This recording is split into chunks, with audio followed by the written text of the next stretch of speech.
gracious me! Don't gamble with FIFA points. Head straight to the source at u7buy.com, and if you use the code TVM at the checkout, you get yourself a discount. Link in the description. What is going on, guys? TVM here. Welcome back to another video. Today we're going to take a look at the 91 rated Futties. Is it a winner? Futties weekly objective, Danilo Pereira. I think you need to win 4 squad battles matches using Liga NOS players, although you can sub players on, so it's not as difficult as it first looks. I think the difficulty is world class as well, just in case you were interested. 3-star, 3-star, CDM. I used this guy a lot actually initially in FIFA, the 83 rated, because he's super cheap, he always is. And it's not a bad card really. I mean, he's got some really nice physical stats, the 83 rated card, but all in all, this is a really nice upgrade. It's quite hefty. I mean, from the original, you know, from the base card, it's gone up by like 15 in dribbling, 10 or so in passing, up nice in acceleration and sprint speed.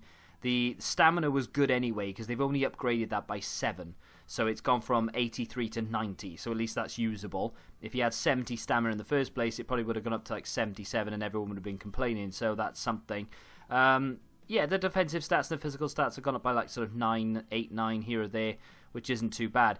Now, this card is an interesting one because I don't think it's difficult to do, even if you're bad at the game, you know, playing the really weak, horrible teams with a team that you can sub your own players onto isn't that bad. I played against a side who would crouch in goal, which was brilliant.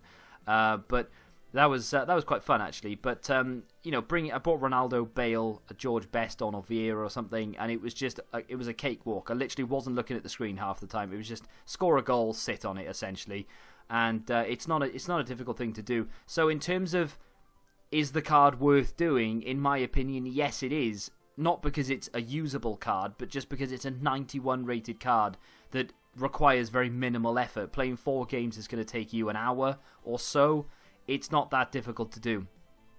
But in terms of usability, I don't know. I mean, can you even fit this into your team first and foremost? Because the argument is really, if you can fit it into your team, then are you surrounding him with icons? Because if you are, then your team is better than this card is, and that's my argument with the whole thing.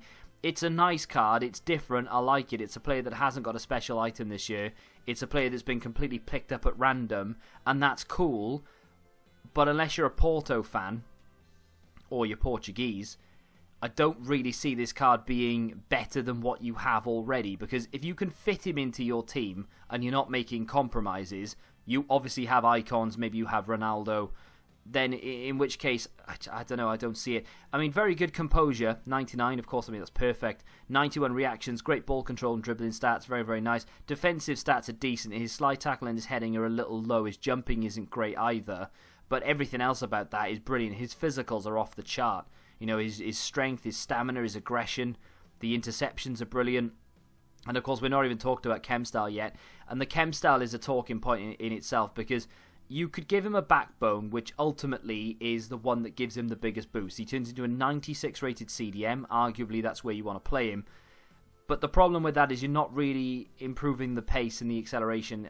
It's something that a lot of people demand from CDMs, to have pace.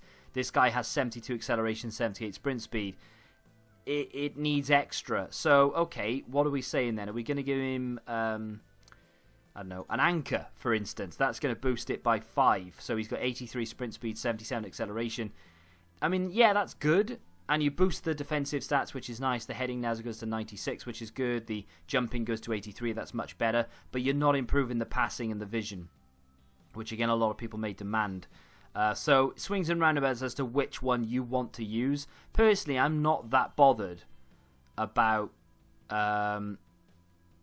boosting the pace personally, but I mean, you could even make a case for an engine. If you want to put him as a CM, if maybe you don't play CDMs, maybe you play 4-3-3, an engine's a good chem style because you improve the ball control, the reactions, the balance, the agility, you get that pace boost, and of course you bump up the passing as well. But for me personally, I think I'd probably give him a backbone, stick him as a CDM, and in fact that's exactly what I'm going to do.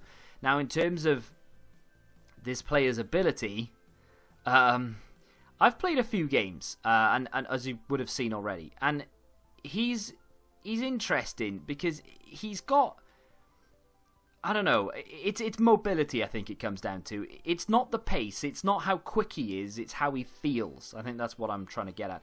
He feels like a robot. This guy will not move, and it doesn't make a difference. And I've tried it.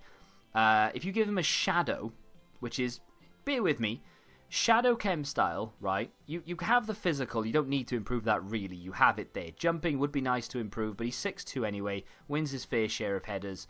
People don't tend to play it over the top where he's going to get on the end of it anyway. People play their goal kicks short nowadays because they can't rely on players winning headers. So I wouldn't worry too much about that. If you give him a shadow, you get 87 acceleration, 88 sprint speed. It helps a little bit. The issue for me personally was that he felt like a truck, and that falls into the agility and the balance category, and the fact that he's naturally clunky anyway. So that's an issue that I found with the 83 very early doors when the game first came out and I was playing with it. But I obviously overlooked it back then, because what are you meant to do? It's the first couple of weeks of FIFA. Just get over it. You know, there'll be better cards coming along. This is an end game quote unquote card. So how do we fix that? It all comes down to chem styles, this card. It really does. I mean, how do you fix a card that feels like a tank turning round? I mean, the engine chem style gives him better balance, but only 5 boost in agility. You improve that acceleration and sprint speed. Did it make a difference in game? No, because I tried it. I even gave him an attribute card, actually. It was only a bronze one. It was a +3 that I got out of a bronze pack. And I gave him a +3.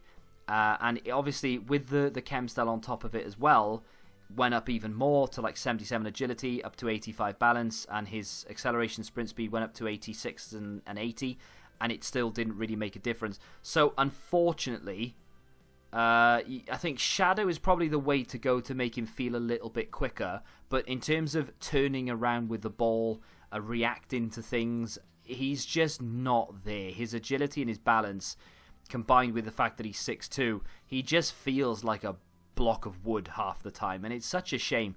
He's good at just staying there, you know, stay back while attacking and intercepting things and getting in the way and being just a big strong body, essentially. He's very good in terms of that. I wouldn't say that it's a bad card. I would just say that at this stage of the game, you know, for the majority of people, not for everyone, but for the majority of people, this isn't a card that's going to go into your starting 11.